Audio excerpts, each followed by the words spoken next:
विघ्नोऽरिहन्तारम्।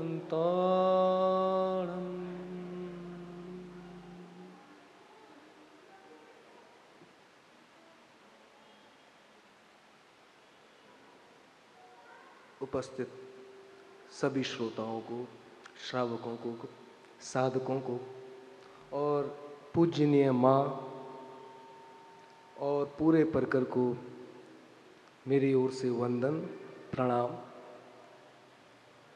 बड़ा सौभाग्य है कि ऐसे सज्जनों के बीच में कुछ बोलने का अवसर प्राप्त हुआ।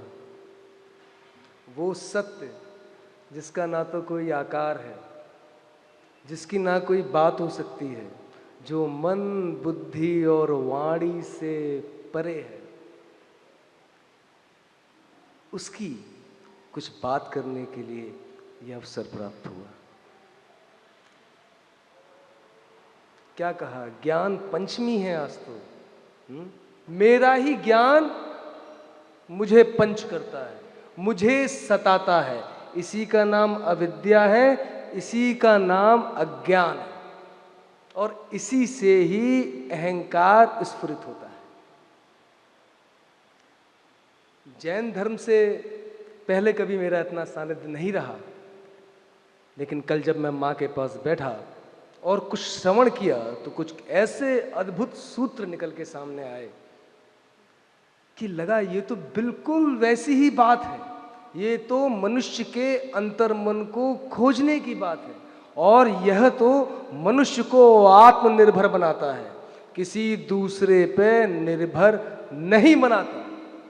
ज्ञान कहते किसको है? ज्ञान का अर्थ क्या है?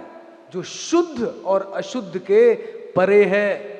शब्दों को इकट्ठा कर लेना, स्मृति को इकट्ठा कर लेना ज्ञान नहीं है। यहां ज्ञान का आरंभ भी किससे होता है? मौन से।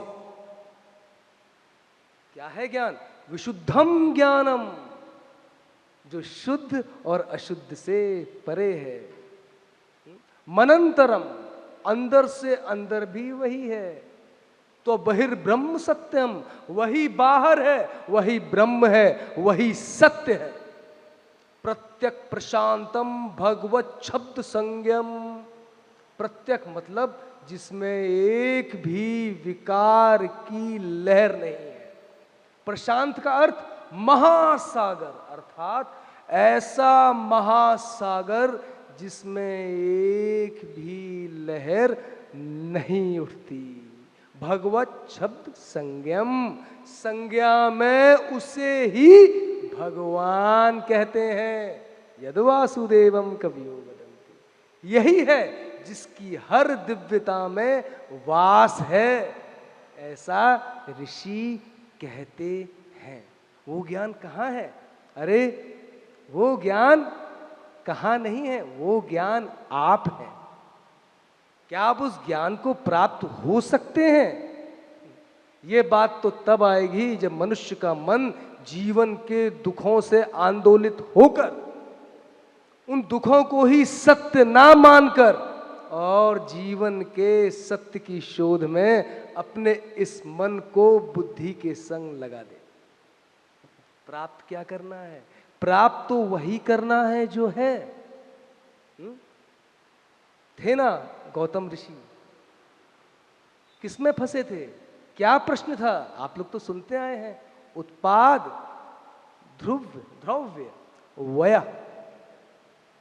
जिसका जन्म होता है वो मरता भी है। इन दोनों के बीच में एक कुछ ऐसा भी है जो ध्रुव है। यही वो आत्म तत्व है। इसको जानना ही आत्मज्ञान कहलाता है।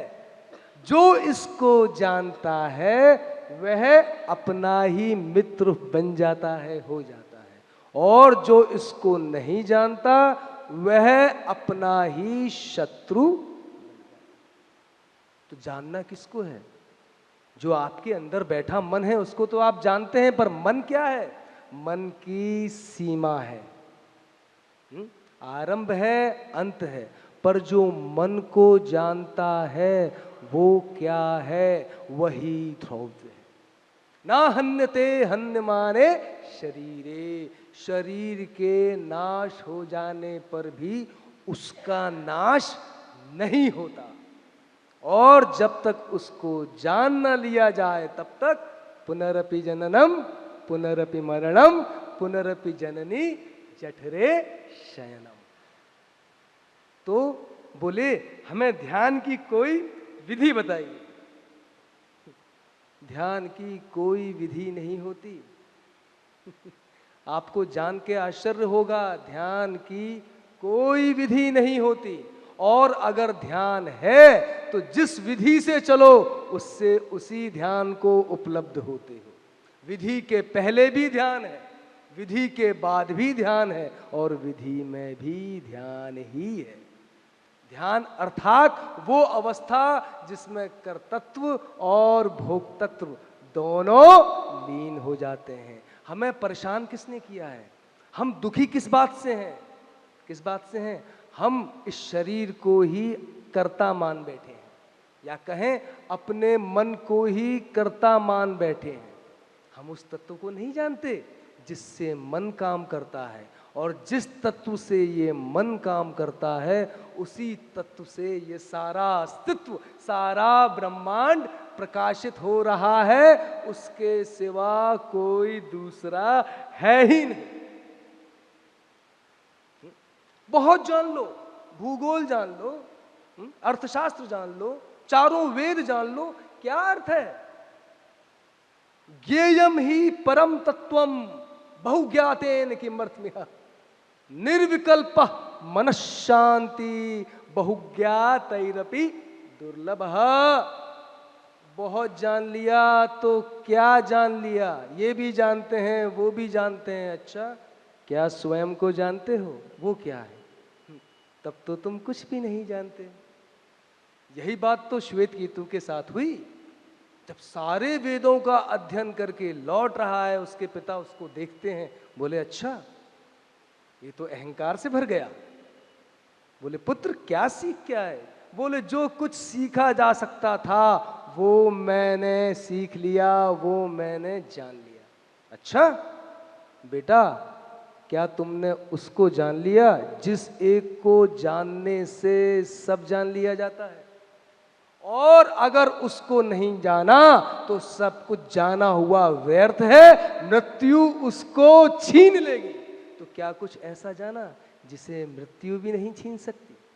और जिसे मृत्यु भी नहीं छीन सकती उसे मृत्यु के बाद जानने का कोई उपाय नहीं है, उसको इसी क्षण जानना होगा। क्या हुआ?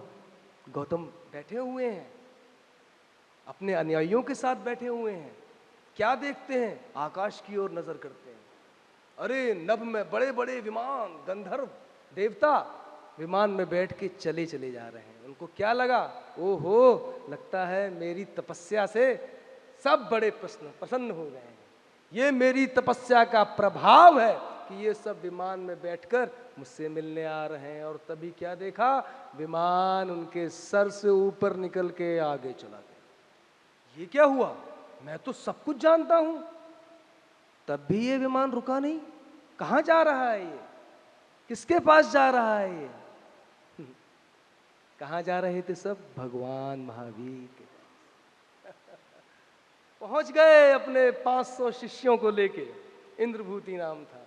पहुंच गए, देखा भगवान महावीर सामने बैठे हुए हैं। और भगवान महावीर ने भी गौतम से वही कहा, गौतम ज्ञान तो तुमको बहुत है, मति ज्ञान अर्थात बुद्धि का ज्ञान। तुम बुद्धि से ये जानते हो क्या श्रेष्ठ है क्या नहीं है, क्या करना चाहिए क्या नहीं करना चाहिए। श्रुत ज्ञान, श्रुतियों का ज्ञान है तुमको। श्रुतियां क्या कहती हैं वो उससे तुम अच्छी तरह भली भांति परिचित हो। अवधि ज्ञान, अवधि अर्थात समय का ज्ञान भी है तुम्हें। 1 2 3 नहीं, 90 900 जन्मों तक का ज्ञान तुम ले सकते हो, वो भी तुमको पता है। और मन परयक ज्ञान, दूसरे के मन की बात भी तुम जान सकते हो, ये ज्ञान भी तुमको है। पर प्यारे गौतम, उत्पात, द्रव्य और व्यय, क्या उसका हल हुआ? क्या उसका समाधान निकला? गौतम देखते रह गए, समझ गए गुरु का अर्थ क्या। मेरी ही आत्मा, जिसको मैं देख नहीं सकता, सुन नहीं सकता, जान नहीं सकता, वो सामने आकार लेके खड़ी है। कहते किसको हैं गुरु? पूरा अस्तित्व गुरु। लेकिन मनुष्य में वो प्रगाढ़ क्षमता है कि अगर वो अपने मन का निग्रह करके, अपने बुद्धि को शांत करके और उस परम तत्व में लीन कर दे, तो वो वही परम तत्व ही हो जाता है। कहते हैं ना, हमारे यहाँ बहुत अच्छी बात कहते हैं, क्या? सोई जानही जेहि देहि जनाई। वही वजह से नहीं बैठे हैं यहां, कोई अपना परिश्रम करके नहीं आया, संयोग है। संयोग से आप उपस्थित हो गए। क्या जानने के लिए? वो जानने के लिए जिससे सब जाना जाता है। उसका स्वरूप कैसा है? अरे उसका स्वरूप है सत्य, चिद और आनंद। जो सत्य है, सत्य अर्थात जिसका किसी भी काल में कोई अभाव नहीं है, जिसको समय रोक नहीं सकता, उसे क्या कहते हैं? सत्य। अभी आप जागे हैं, घर जाएंगे, सो जाएंगे, स्वप्न आ जाएगा, स्वप्न का भी ज्ञान होगा। फिर क्या होगा? स्वप्न भी चला जाएगा, गहरी निद्रा सुषुप्ति आ जाएगी, पर आपको उसका भी पता लगता है। आप कहते हैं ना, बड़ी गहरी निद्रा सोई, बड़ा आनंद आया। भगवान महावीर कहते हैं, जिस चीज से आनंद आया उसको जानते हो गौतम? बहुत जान लिया। अब प्रमाद मत करो, मत करो, मत करो। एक बार नहीं, दो बार नहीं, 3 बार नहीं, 36 बार बोलो। क्यों? एक तो ऐसी चीज है जो आपको प्राप्त नहीं है और आप उसको प्राप्त करने का यत्न करते हैं, और एक ये आत्म तत्व जो आपको जन्मों जन्म से प्राप्त है, जो प्राप्त ही है, उसको जानने का कोई प्रयास होता ही नहीं है। गौतम, प्रमाद में इस जीवन को मत बिताओ। Ignorance is the bliss. जितना आलस करोगे उतना अपने से दूर होते चले जाओगे। देखो तो तुम्हारे अंदर जो तत्व चमकता है, ना वो स्त्री है, ना वो पुरुष है, ना वो बुद्धि है, ना वो मन है, ना वो शरीर है। क्या है वो? उससे इसी शरीर का नहीं, सारे समस्त शरीरों का आभास होता है। जहां तक आंख देखती है वहां तक वही देखती है। आकार में जो बंध जाता है, आकार अर्थात बस यही है, वो फिर सत्य को समझ नहीं पाता। इसका मतलब ये नहीं कि अनाकार में चले जाइए, नहीं, निराकार का अर्थ ही यही होता है जो सब आकारों में अनुगत है, जो इस आकार को चला रहा है, इस आकार से बोल रहा है, वो ही वहीं उस आकार में बैठ के सुन रहा है। इसका अर्थ है सत चैतन्य। और जब इसको जान लिया जाता है तो वो अपने आप में आनंद है। गहरी निद्रा में ना आपको समय का बोध होता है, ना शरीर का बोध होता है। भगवान महावीर इसी बात को बोलते हैं, सामायिक बोलते हैं। समय अर्थात आपका मन, आकाश अर्थात आपका शरीर। शरीर रहता है आकाश में और समय रहता है मन में। और जिससे आकाश और समय दोनों हैं, वो ना आकाश है ना वो समय है। वो आकाश को भी प्रकाशित करता है और वो समय को भी प्रकाशित करता है। इसीलिए किसी की शरण जाने की कोई आवश्यकता नहीं है। किसकी शरण? इसका मतलब क्या? अरे मुझे कहीं नहीं जाना। भैया ये तो अपनी ही शरण हो गई ना। ना अपनी शरण, ना दूसरे की शरण, अशरण। उस अशरण में किस तत्व का बोध है, किस तत्व का आभास है? हम यहां सत्संग में बैठे हैं कुछ पाने के लिए नहीं, जो है उसके आमंत्रण के लिए, उसकी अनुभूति के लिए। क्योंकि वास्तव में हर पदार्थ में, हर परिस्थिति में जो अनुभव है उसका प्रकाश यही है। और जब आत्मा को इस स्वरूप में जान लिया जाता है तो बस केवल आत्मा ही शेष रहती है, केवल और केवल आत्मा ही शेष।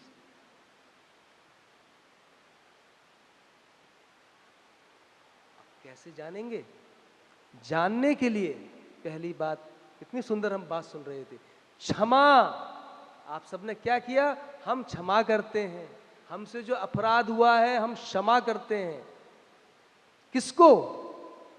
दूसरे को भी क्षमा करते हैं जिसने हमारे लिए अपराध किया, और हम स्वयं को भी क्षमा करते हैं कि हमने दूसरों के प्रति इतना प्रतिकार किया। तो जब क्षमा हो गई तो क्या हुआ? बुद्धि शांत हुई, बुद्धि स्थिर हुई। उससे क्या हुआ? सरलता आई। जब क्षमा और सरलता साथ साथ होते हैं तो जिस तत्व का प्रकाशन होता है उसे कहते हैं कंपैशन, या कहें दया, करुणा। करुणा हम किसी पे नहीं करते, ये करुणा तो अस्तित्व का ही गुण है, आत्मा का ही गुण है। जो कहता है मैं करुणा करता हूं उसे अभी करुणा का कोई अर्थ नहीं पता। जब स्थिति में होते हैं, आप सरलता में होते हैं, आप सहजता में होते हैं, तो करुणा अपने आप हृदय से बाहर आती है। अरे भाई, जब किसी को दुखी देखते हो तो हृदय में दुख होता है? अरे किसी को जानते भी नहीं हो, ऐसे मानो तुम देख रहे हो सड़क पे कोई निरीह जीव पड़ा हुआ है, प्राणी, कुत्ता पड़ा हुआ है, और एकदम से उसके ऊपर से कोई गाड़ी निकल जाए, तो निकलेगी तो उसके ऊपर से झटका अंदर लगेगा नहीं लगेगा? धक्का लगेगा नहीं लगेगा? आप तो जानते नहीं कैसे धक्का लगा, और धक्का लगेगा, उसमें होने के बाद अपने आप अगर करुणा है तो उठना होगा, उसकी सेवा होगी, उसका उपचार अपने आप होगा। करुणा में अहम भाव नहीं रहता, शुद्ध अहंकार कहते ही इसको है, अर्थात अस्मिता, अस्मिता के परे। तो ये जो हमने जन्मों जन्मों के कर्म बिठा रखे हैं, कर्मों का समुदाय है, क्या इससे मुक्ति संभव है? प्रश्न ये उठता है। और संभव है तो उसके लिए कितनी अवधि लगेगी, कितना समय लगेगा? नहीं, जो तत्व ज्ञान है उसका आरंभ है, जो आत्मज्ञान है ना उसका आरंभ है, अंत नहीं है। ये एक ऐसी प्यास है जो जितना पियो उतना बढ़ती चली जाती है। प्रेम रस है ना, कोई जानता नहीं है।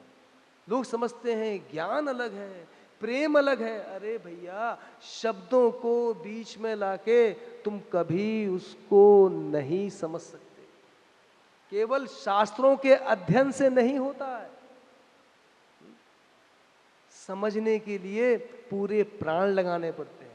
जब समझ के लिए प्राणों को दांव पे लगाया जाता है, चाहे अंदर हो या बाहर हो, फिर गुरु स्वयं प्रकट हो जाता है। जब शिष्य तैयार होता है तब गुरु प्रकट हो जाता है। गुरु कौन?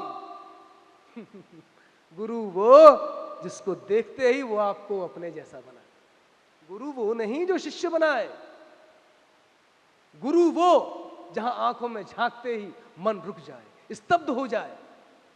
क्या कुछ है पर क्या है पता।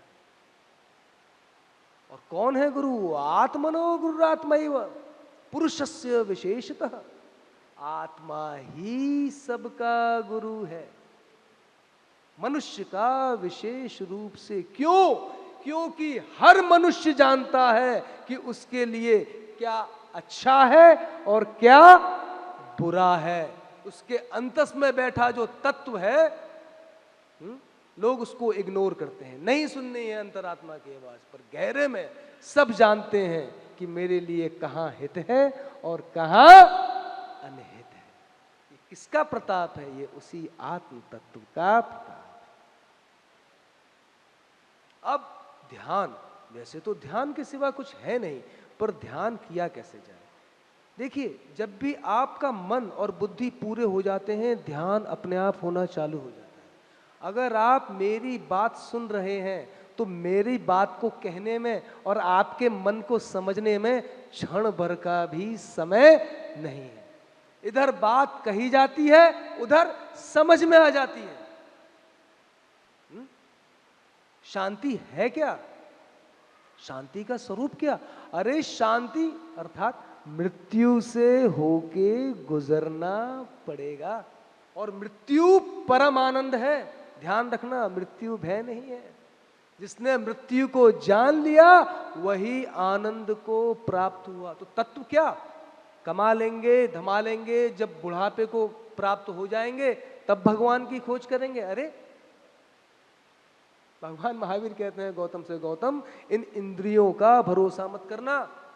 ये आंखें बूढ़ी होती चली जा रही हैं, कानों की सुनने की शक्ति कमजोर होती चली जा रही है, त्वचा की स्पर्श की शक्ति सेंसेशन धीमे हो तो चला जा रहा है। तुम इंद्रियों के ज्ञान को के भरोसे इसको मत तलाशना। अभी के अभी देखो, अभी के अभी इसको समझो।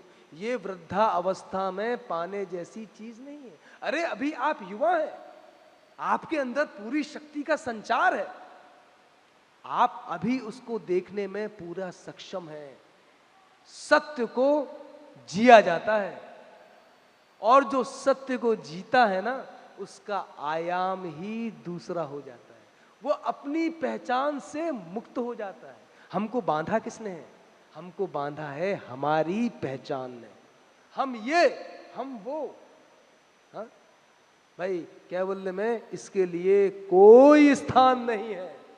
ना तो वर्ण का स्थान है, ना जाति का स्थान है, ना किसी आश्रम का स्थान है। अभी हम आत्मा को समझते हैं अहम कर्तासी भोक्तासी, मैं करने वाला हूं और मैं ही भोगने वाला हूं। आत्मा ही करने वाली है और आत्मा ही भोगती है। पर जब आत्मज्ञान परिपूर्ण होता है तब क्या अवस्था होती है? मैंने तो कभी कुछ किया ही नहीं, जो हुआ वो सब एनर्जी, फ्रीक्वेंसी और वाइब्रेशन का नतीजा था। मेरी ना समझी थी कि मैं अपने आप को कर्ता मानता था, अपने को अलग और अस्तित्व को अलग मानता था, अपने को अलग और संसार को अलग मानता था। जिसके जीवन में, देखो ध्यान की बात बता रहा हूं, जिसके जीवन में आनंद है, सुख है, उसका ध्यान क्या है? उसका ध्यान प्रेम है, उसका ध्यान सेवा है। और जिसके जीवन में दुख है, उसका ध्यान क्या है? उसका ध्यान त्याग है। त्याग का अर्थ क्या? मोटे मोटे अर्थ तो आपने बहुत देखे त्याग का। त्याग का अर्थ तो अपने ही मन का परित्याग कर देना। कैसे होगा? जब आप इस क्षण में पूर्ण हो जाते हो या पूर्ण हो, उस स्थिति में होते हो, तो त्याग अपने आप हो जाता है। और जो त्याग करता है वही भोगता है। तेन त्यक्तेन भुंजिता, जिसने त्यागा उसी ने भोगा। जो त्याग नहीं कर सकता वो उसको भोग भी नहीं सकता। कहने को तो आपसे बहुत सारी बातें हैं, पर कुछ छोटी छोटी बातें कह के कुछ समझाने का प्रयास करूंगा। ये जो हमारा शरीर है ना, ये अपने आप में एक उपकरण है। इसके अंदर हम कहते हैं अलग अलग प्रकार के ऊर्जा के स्रोत हैं, ऊर्जा के केंद्र हैं। कुछ उन्हें चक्र कहते हैं, कुछ उन्हें अलग नाम से बुलाते हैं, पर इस शरीर में पूरे 7 चक्र होते हैं। अब आप समझना बड़ी गहराई से, ये चक्र जो हैं ये फिजिकल डायमेंशन अर्थात स्थूल शरीर के चिन्ह नहीं है, ये सूक्ष्म शरीर के चिन्ह है। सूक्ष्म जहां से ऊर्जा लेता है। कौन कौन से चक्र हैं? देखिए, सबसे नीचे जो चक्र है उसे क्या कहते हैं? उसे कहते हैं मूलाधार। उसका रंग क्या है? लाल। लाल खतरे का रंग होता है, पृथ्वी अपनी ओर आकर्षित करती है। तो मूलाधार में आपको किस बात का आभास होता है? मैं हूं, आई एम, ये जो फीलिंग है ना, ये उसी चक्र पे है। उससे ऊपर उठेंगे, स्वाधिष्ठान में आएंगे। उसमें क्या? उस चक्र की वजह से, उस केंद्र की वजह से आपको इस बात का बोध होता है कि मैं महसूस करती हूं या मैं महसूस करता हूं। ठीक है ना? मैं महसूस करता हूं। अब और ऊपर उठेंगे, मणिपुर आएगा। उस चक्र पे क्या आभास है? करने वाला मैं हूं, करता जो हूं वो मैं हूं। अगर मैं नहीं करूंगा तो क्या होगा? अरे मैं नहीं रहूंगा तो क्या हो, सब बिगड़ जाएगा। मैं हूं करने वाला, मैं करता हूं, इसका आभास। और ऊपर उठो, किस पे आए? हृदय चक्र पे आए। वो क्या कहता है? मैं प्रेम करती हूं, मैं प्रेम करता हूं। प्रेम का आभास है वो कहां है? वो अनाहत हृदय चक्र में है। इसका रंग क्या है? इसका रंग है हरा। आपको पता है ये पूरी प्रकृति वनस्पति हरे रंग से उद्दालित। ये कहां से आता है हरा रंग? आपको क्या बाहर से हरा रंग दिखाई पड़ता है? ये चैतन्य का विज्ञान है। क्या रंग वैसे ही हैं जैसी आपकी आंखों को दिखाई पड़ते हैं? आपको पता है कि जब आप अपने कमरे में नहीं होते तो आपके कमरे में भी कोई रंग नहीं होता। मैं आपको लेटेस्ट वैज्ञानिक रिसर्च बता रहा हूं। आप जब कमरे में होते हो तो कमरा भी रंगीन हो जाता है। ये रंगों का विज्ञान कहां से आता है? और ऊपर उठिए, विशुद्ध पे आए। इसमें क्या? मैं बोलता हूं, बोलती हूं। हाँ? शब्द। शब्द किसका गुण है? आकाश का। आकाश का रंग क्या है? तो ये शब्द कहां से आ रहे हैं? उसी नीलिमा से आ रहे हैं और उसी नीलिमा में जा रहे हैं। और ऊपर उठे, आ गया आज्ञा चक्र। इसमें आप क्या कहते हैं? अरे मैं देखता हूं, मुझे दिखाई पड़ता है, आई सी।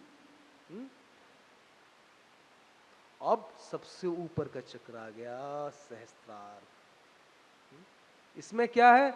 मैं जानता हूं, मैं जानता, जो भी जानता हूं, मैं स्त्री हूं, मैं पुरुष हूं, मैं बूढ़ा हूं, जो भी जानने का व्यापार है वो सब सहस्त्रार्ध में है, ब्रेन सिस्टम में है। जो तत्व छिपा है कहां है? वो इसी गुफा में कहीं छुपा हुआ है, सेंट्रल नर्वस सिस्टम में। आपको प्रैक्टिकल रूप से तो ध्यान क्या है?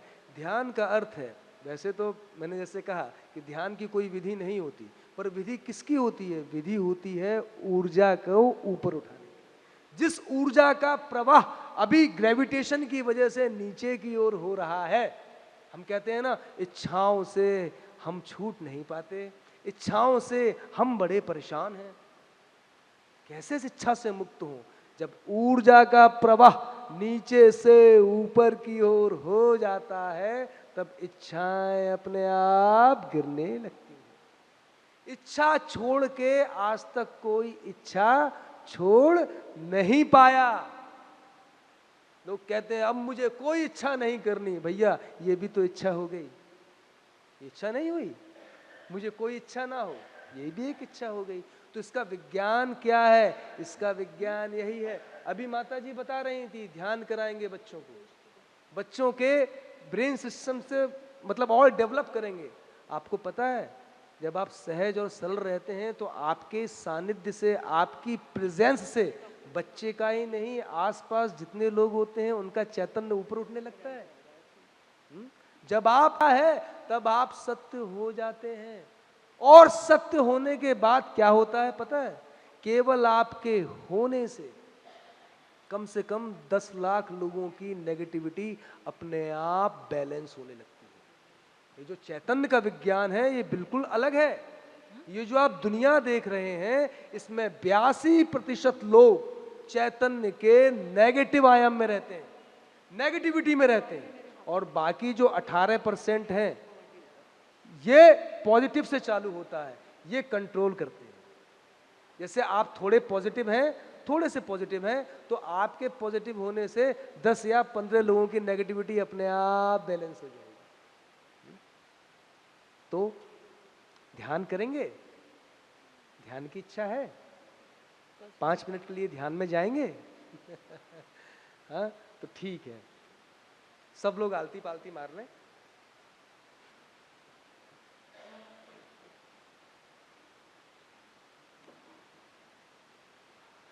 आंख बंद करें।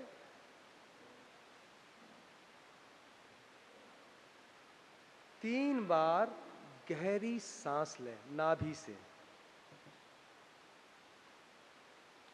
अगर सांस लेने में 4 सेकंड लग रहा है तो 4 सेकंड सांस को रोकें और 5 सेकंड में श्वास को पूरा बाहर फेंक दें, सहज तरीके से। अगर हो सके तो आप किसी शब्द का या मंत्र का सहारा भी ले सकते हैं, जैसे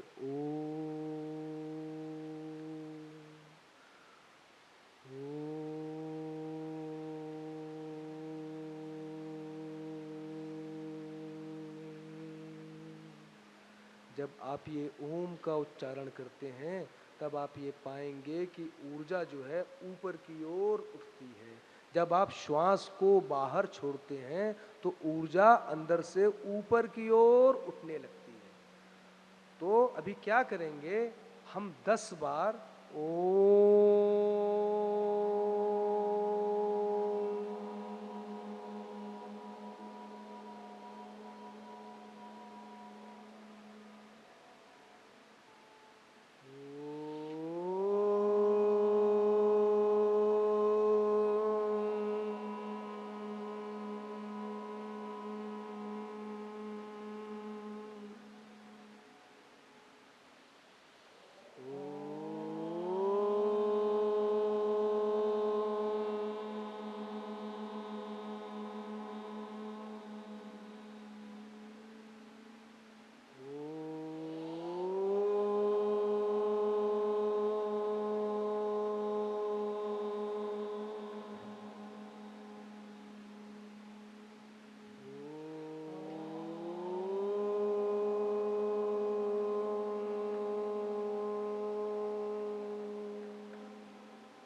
अब अगले 11 ओम के जाप केवल मन में होंगे। मैं यहाँ बाहर से बोलूँगा और आपको मन में बोलना है पूरा।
बिल्कुल शांत। ये ओम से जो स्पंदन उठे हैं वो अपने आप हो रहे हैं,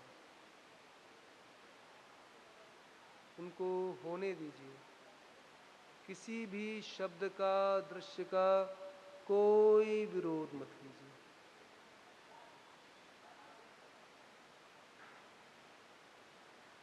आप पाएंगे आप हृदय की धड़कन सुनने में समर्थ हो गए हैं। और अगर गहरे गए हों तो नाड़ी का भी ज्ञान इस अवस्था में हो रहा है।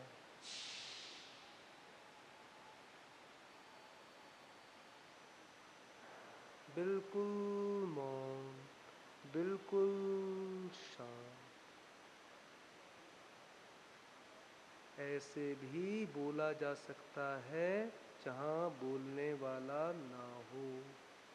मौन भी बोलता है। सत्य बात में तो मौन ही बोलता है। बाकी जो मन बोलता है वो सब निरर्थक है।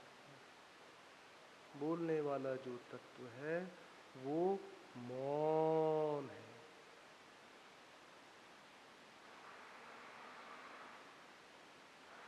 ये बातें शांति में, शांति से, शांति के साथ ही हो रही हैं।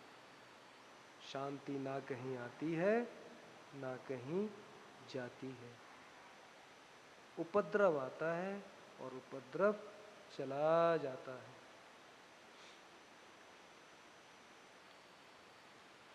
नवकार मंत्र है, मैंने भी कल ही सीखा, बहुत अद्भुत है।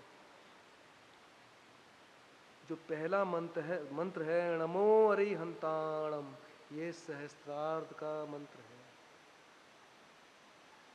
आप पाएंगे जब आप इसको बोलेंगे, केवल सुने, ओम नमो अरिहंताणम।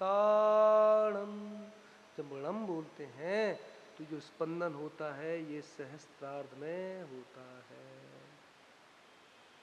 दूसरा, नमो सिद्धाणम, आज्ञा पे आ जाता है। नमो आयरियाणम, विशुद्ध पे आ जाता है।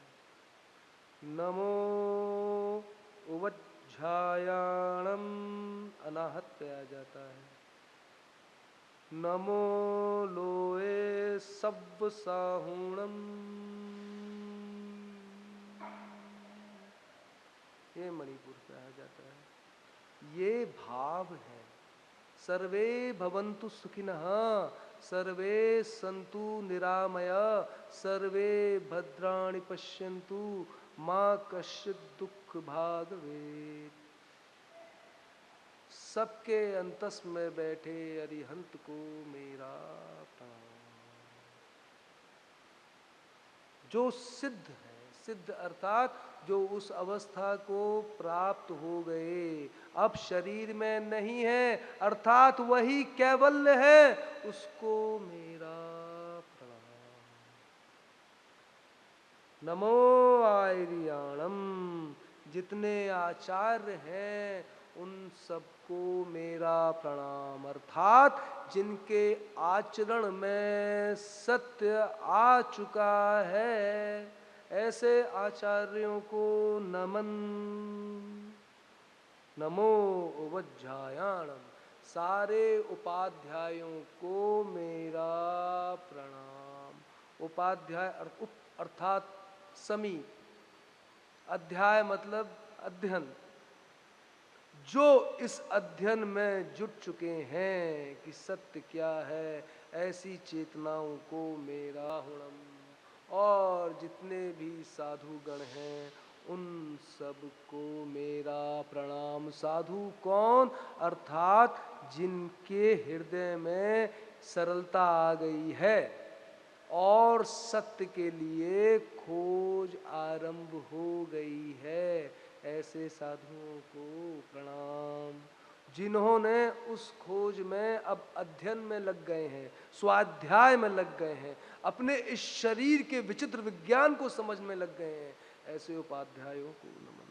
नमो आर्याणम। ऐसे आचार्यों को नमन, जिनके आचरण में सत्य लक्षित होता है, जिनके चलने से, जिनके बोलने से सत्य के सिवा कुछ नहीं आता। ऐसे आचार्यों को मेरा नमन। नमो सिद्धांत, उस कैवल्य को मेरा नमन, उन सिद्धों को मेरा नमन जो उस कैवल्य को प्राप्त हुए, इसलिए उस कैवल्य को मेरा प्रणाम। नमो अरिहंताणम, और जो उसको प्राप्त कर चुके हैं अभी शरीर में, ऐसे सब साधुओं को, संतों को, अरिहंतों को मेरा नमन, वंदन, प्रणाम। क्यों? क्योंकि हम जिसको वंदन करते हैं, जिसके बारे में सोचते हैं, हमारे मन में उसके गुण अपने आप आ जाते हैं। अगर आप सच्चे भाव से भगवान महावीर का ध्यान करते हैं, चिंतन करते हैं, तो उनकी जो आभा है, उनका जो गुण है ना, वो अपने आप ही हृदय में स्थापित हो जाता है। तो भैया, जैसा मानोगे वैसी ही गति हो जाएगी। बुरी बातों का चिंतन करोगे, असत का चिंतन करोगे, जड़ का चिंतन करोगे, तो बुद्धि जड़ हो जाएगी, असत हो जाएगी, और जीवन दुख और क्लेशों से घिर जाएगा। और सत्य का चिंतन करोगे, परमात्मा का चिंतन करोगे, कैवल्य की बात करोगे, बात तो उसकी सत्संग से ही उसका प्रभाव भी आपके हृदय में अपने आप प्रकट हो जाएगा और उसको आंदोलित कर देगा। आप सबको ये ध्यान की जो आज प्रक्रिया बताई है, ये कोई अकेले में बैठ के करने की बात नहीं है। अब जब भी क्रोध आए, है ना, क्रोध में बहुत ऊर्जा होती है, बहुत इंटेंस ऊर्जा होती है, एनर्जी होती है। हमको पता नहीं है उस एनर्जी को कैसे अपलिफ्ट करना है, इसलिए हम क्रोध से परेशान हो जाते हैं। तो अब जैसे ही क्रोध आए, तो क्रोध से क्या करना है? नाम और शब्द हटा देने हैं। जिसके ऊपर क्रोध आ रहा है, भूल जाना है, शब्द भूल जाने हैं। वो जो ऊर्जा है एकदम से, केवल उसको देखना है।